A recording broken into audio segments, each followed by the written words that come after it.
So thanks for joining us for the interview. Okay, you have a beautiful family, 10 kids, constitutional lawyer, born and raised in Maryland, delegate since 2019. Why do you want to be governor? I want to serve the people of Maryland. You know, when we are in the legislature and we see the laws being passed and we hear the voices of the people asking for their opinions to be heard, and then in the last 2 years, those have been largely ignored in many ways. First of all, with our small businesses and churches shut down, and then continuing on today with a plan for a vaccine passport, this Jab for Jobs program. And then you add to that where everyone is right now with the economy. People are hurting.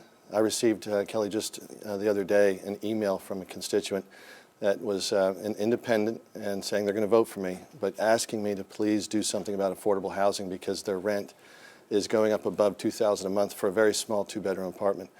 That's got to change, and that's because of this Biden inflation. And so my campaign is all about making sure we put money back in your pockets, lower the inflation rate by ending the CPI taxation that's tied to the inflation, and once again making Maryland a place where we can flourish and live. So if you are elected governor, what is your biggest challenge, you think, facing the state of Maryland? I think the economy first. I think also the criminal aspect, the crime that's raging, this rampant crime is really beginning to spread. And I just have talked, I travel the state obviously, and I just got back from Prince George's. Sadly, it seems to be expanding there rather than lessening. So we have increased carjackings. A lot of youth are sadly involved. So we need to have a very clear outreach to our community and to back our police. And this is another area where my opponent and I differ. He's on record saying that not only should we defund the police, but we should indict the system. And I don't think that's the appropriate approach. I think we want to get back to normalcy to say, let's keep our streets safe. That's a novel thing. Let's just enforce the laws. Let's help police to get out there and meet the youth and to have interaction, to build trust and community. And I think that will help along with improving our education crisis. So we're coming up on 250 murders in Baltimore, talking about the crime issue. Do you think more police would help? I do, because the police themselves don't answer calls. I mean, it's heart-wrenching. When I was in West Baltimore last week for the E. coli crisis, and we were handing out water and we were working with the local churches, one of the things that was brought to my attention is that they're not only down 800 officers, it's probably more likely 1,200, and there was issues where people were calling the police and they weren't showing up. Sometimes the response time is over 30 minutes, sometimes over an hour. That's not the police's fault. That's because they don't have enough staffing. It's because that the resources have been shifted. We need to make sure we change that. And one of the ways I want to do that is to ensure that they always know we have their backs to bring back qualified immunity in this Bill of Rights, the Officers' Bill of Rights, because remember, our officers are the only group in Maryland in any demographic that has to testify under oath in case of a complaint. They're forced to violate their Fifth Amendment rights because they are serving the public. But in that context, we still need to make sure they have due process. And when we take that away from them, like the legislature did last year, the problem with that is they want to just go to another place. They want to go to another state that's going to make sure that they're not turned into the bad guy just because they're trying to keep the peace. And this has everything to do with the average officer, not the rare exception where we need to make sure those corrections are made. And when you say that, the Gun Trace Task Force comes to mind in Baltimore, where there's a lot of issues in terms of trust of the police department. Under any circumstances, would you support any type of police accountability bill?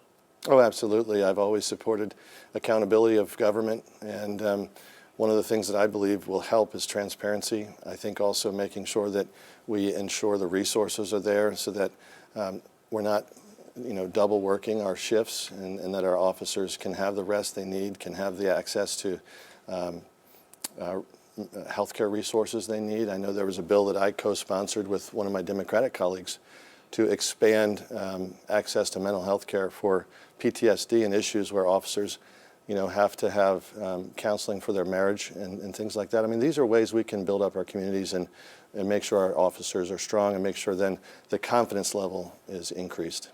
So I guess what do you do to attract them? I mean, I have 2 friends from my gym, both been officers, one less than 5 years, the other one maybe 6 years, have already gotten out of the force. They just said it's just too much for them.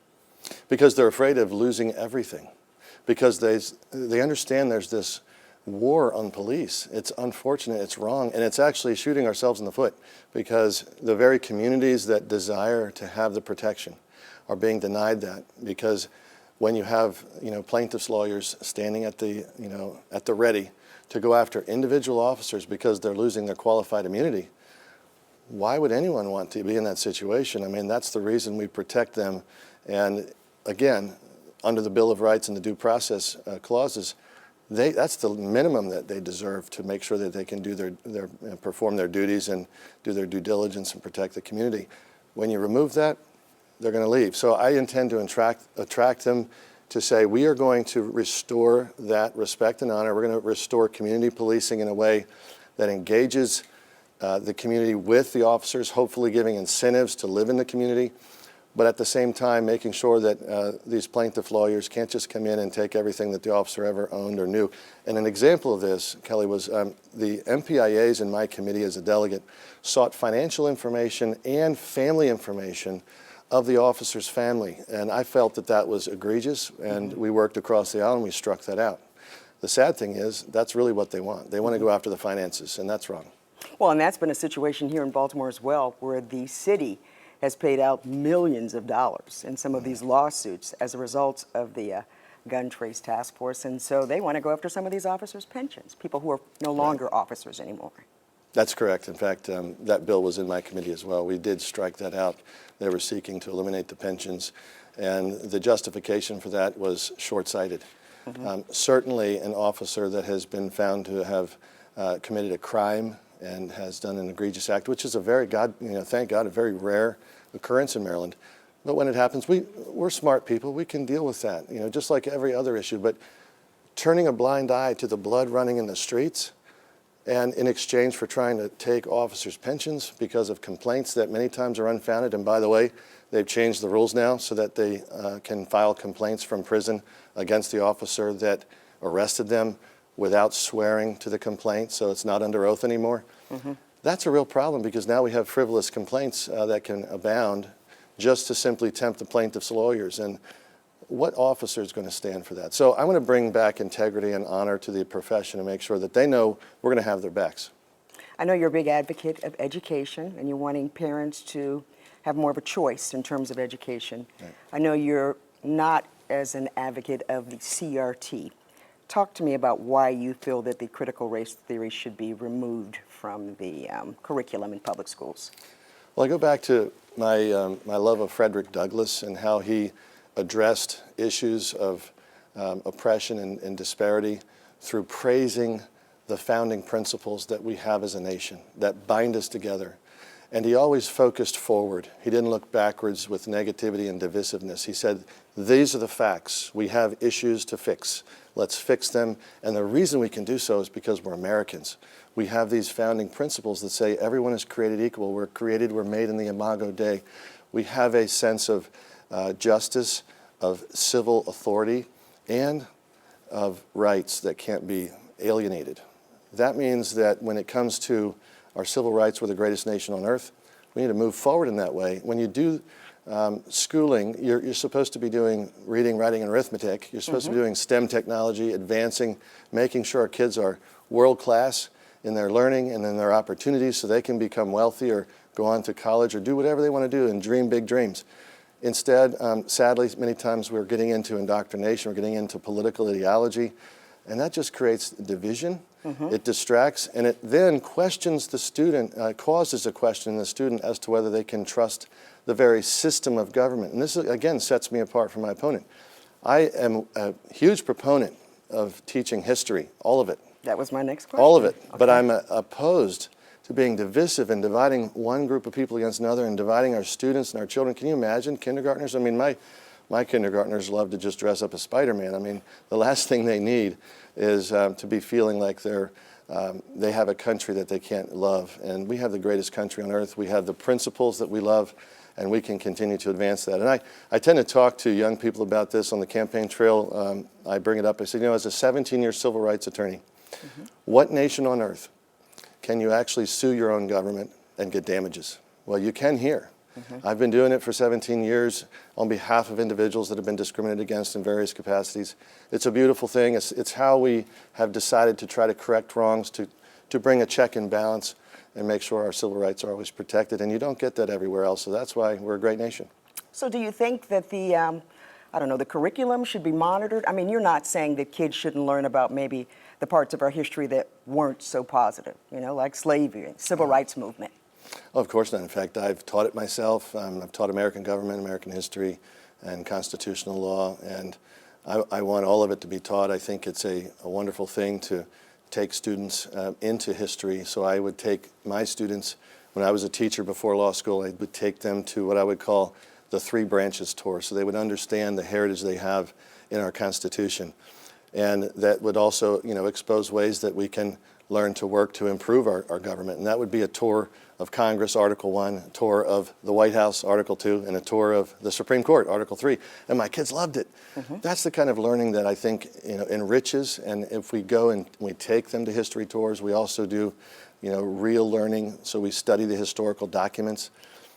We should never shy away from truth, because truth defends itself, and truth has a way of helping students navigate from the things that were wrong and to make things right. So you're not saying that everything shouldn't be taught. We should learn about the civil rights movement. They should learn about slavery. Of course, absolutely. In fact, one of the things that I think impacted my life immensely as a high schooler was learning about the civil rights movement and watching those videos, and then, you know, in college, same thing, and seeing how we have progressed since and the opportunities that we've had as a nation to come together and unify. Okay. I talked to some of my buddies from my gym in Middle River, and I told them that I would ask some questions on their behalf as well. My buddy Howard wants to know about the sanctuary status. His hope is that you would not vote to, I know the governor vetoed that, but to make the state of Maryland sanctuary status. Yeah, well, you know, I think our laws need to be upheld, and that's a simple concept, but it actually matters to people in communities where, you know, we don't want to have Maryland become this border state where the cartels are running our streets, and that is a danger. We have an open border, and it hurts our immigrant communities in Maryland. I'm a huge immigrant fan. I come from, you know, grandparents of immigrants on both sides, so does my wife.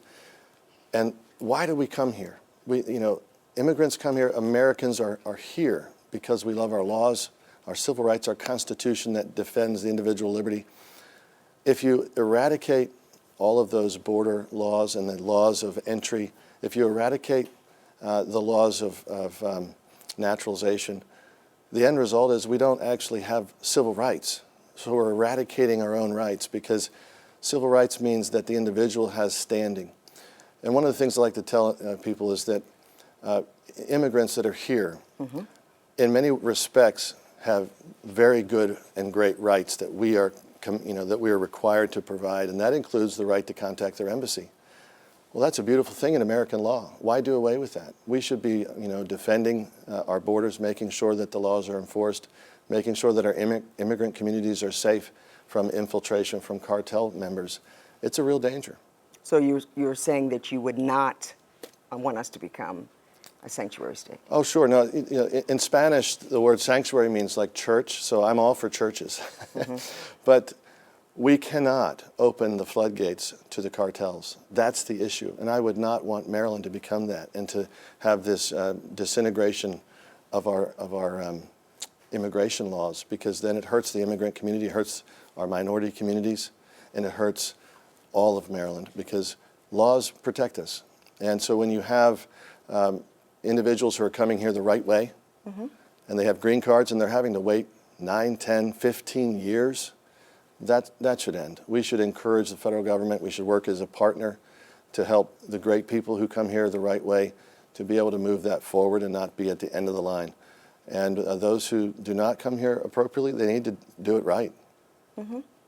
Let's talk about the Chesapeake Bay. That is a big concern, the environment.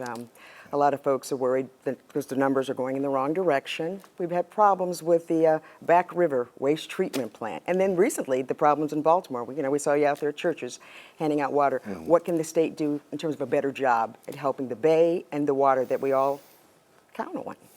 Well, that's a huge and important question, and I am still not understanding why there's so much effluent going into the bay.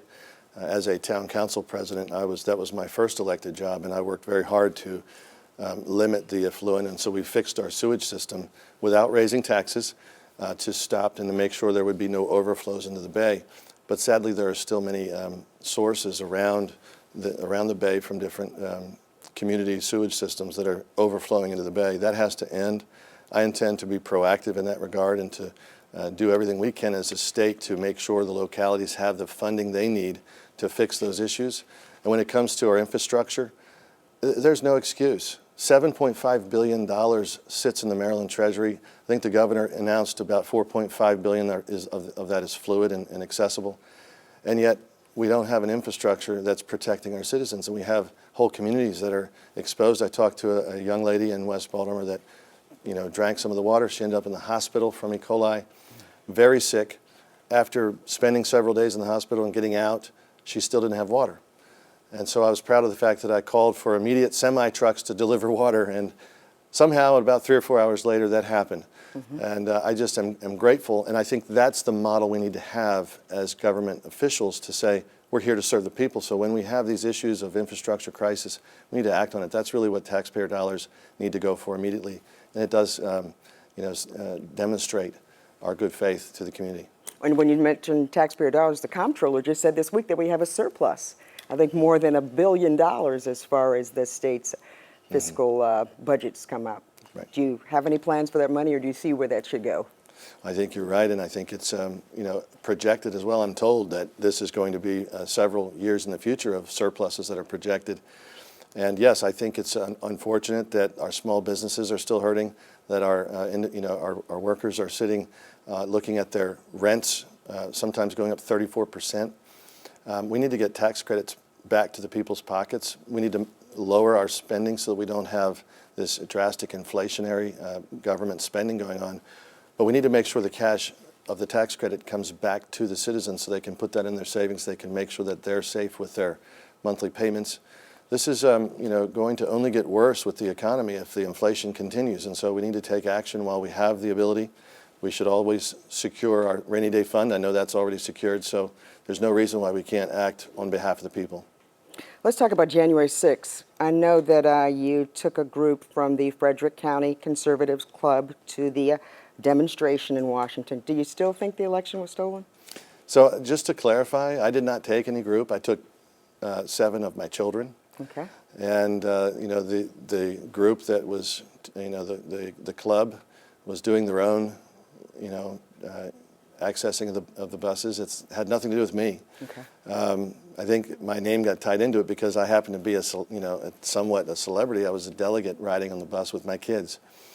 But the issue is, election integrity is still in front of us. Like today, you may not know this, but we filed a motion in response to the state's lawsuit. The state has sued to change the law to allow counting of the mail-in ballots as they're coming in. Mm-hmm. Well, the legislature has not authorized that. In fact, the governor vetoed it, and the legislature did not override that veto yet. And yet they're trying to go to the courts, which constitutionally have no standing to change anything. Mm-hmm. And so we filed an opposition today saying, no, let's make sure that the Maryland people know that in the middle of an election, we're not going to change the rules again, just like they did in 2020. In the middle of an election in 2020, courts and executives began issuing COVID orders to change election law, even though the Constitution of the United States and the Constitution of Maryland both say that only legislatures can do this. Mm-hmm. So I hope that we can trust the Constitution as a government. That's what I intend to do. Mm-hmm. And I think if we stick to the laws in the Constitution, everyone has much more of a sense of confidence in the outcome. Tell me about Roe versus Wade. That being overturned in June. Mm-hmm. The state of Maryland, in terms of recent polls, has supported, I think, 60% of Democrats, 18% of Republicans supporting making abortion illegal, giving women legal access to abortion. As the governor, if elected, of the state, is that something that you would try to change? As governor, I can't change law. That's the legislature. That's the beautiful thing about our constitutional republic. We have divided government. The legislature makes the laws. And it's been a travesty to see this in the last 2 years when we've had the legislature closed for COVID, we had the courts closed, and we had an executive office running the state without these other two checks and balances in large part. And I think that we can always remember that these are the systems and these are the constitutional protections that make sure the people's voices are always heard. So the governor can't change that. What I will say is I'm pro-life and I'm proud of that, and I also believe very strongly in protecting everyone's life and the real issues before us and that the voters are concerned about are less about, this wrangling that we always have, the back and forth debate. And instead, they want to be able to feed their children today. That's what's on the table. That's the issue. Is there food on the table? And sadly, in many of our communities, there's not. And it's getting worse. And I intend to address that quickly and promptly. But my opponent stands with Mr. Biden. The president came to Rockville. Actually, he came twice to Maryland to try to campaign for my opponent. And he stands with him and he says that he supports his taxation plan. Well, that's the worst thing you could do. And then literally the next night, he's in front of this devilish red background calling half the country, names. I mean, this is not what the people of Maryland want. We want to see action. And I'm a stakeholder, too. I have children. I'm here. I've been here all my life. We need to have real change to say, let's put money back in our pockets. Let's lower our taxes. Let's make us more competitive. Like Delaware has a 5.5% business taxation rate. Virginia has a 6.1, I believe. Maryland has an 8.25%. Well, this is not helpful because then our jobs are not going to be there. So I think we can do better. I know we can do better. I intend to do better. You had a chance to meet former President Donald Trump May 4th. What was that like? It was amazing. I mean, he's very much a gentleman, not what you always hear in the newspapers. He was very gracious. His secretary said, "You have 20 minutes." I said, "Yes, ma'am." An hour and 15 minutes later, he's still talking. I appreciate his support and help. It's been a great help, particularly when, there's, I'm the individual who does not have the international lawyers and lobbyists backing me. So to have someone like of President Trump's status to come in and help me was a great benefit. One of your campaign mantras, which I thought was very, very interesting, is, restore freedom to the free state. Tell me, what does freedom mean to you? And what Maryland is lacking that we need to have it restored? It's putting power back in the people's hands, and we have a problem with transparency in government. For instance, the Transportation Trust Fund has not been audited and put on the internet so we can see what's going on. We don't have a crime report published by the state of Maryland like the law requires.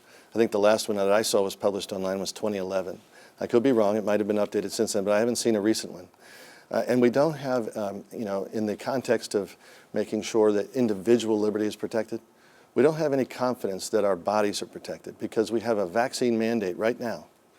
And my opponent, Wes Moore, requires a vaccine passport with an experimental vaccine to go to some of his events. And he's promising to make this statewide because he said on record whatever the CDC recommends he's going to implement. And he's demonstrated that he's embracing the vaccine passport model. And we have a model with myirmobile.com. I'm opposed to that. I'm going to ban that practice. Why? Because our individual liberties matter. Our health care policy needs to be returned to the people. The 14th Amendment matters, and no government, no governor, and no legislator has the right to trample on our bodies. And so I will defend our individual right to make health care choices. And that's what I think puts us apart the most. I mean, this is a big issue. I mean, it's not going away. It's kind of gotten a little quieter now because of the election, but it's still there. Why should people vote for you? Because I'm asking for the opportunity to serve, to bring power back to the people, to make sure that once again we have freedom and opportunities to have a business, to stay here in Maryland and retire, to have our children here, that our kids can actually rent an apartment and buy a house and have vision and dreams.